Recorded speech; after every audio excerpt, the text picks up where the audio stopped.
Zinkel surkao namun sekoly namerindesona nazoto ny aritory tsy maintsy manao ento mody vaovao raha tsy nahitsy anjery de voavelively ny neny raha tsy aro namay ny mokondoanay vozerany koba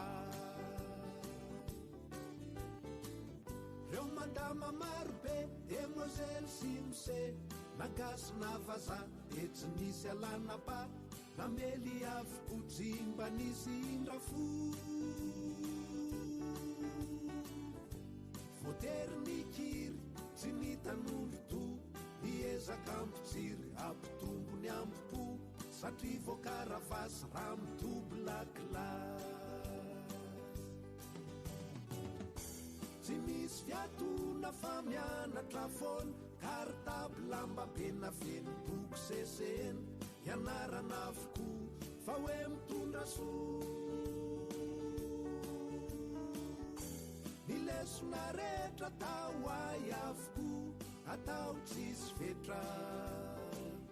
ny misondrotra kilasy no atao tarigetra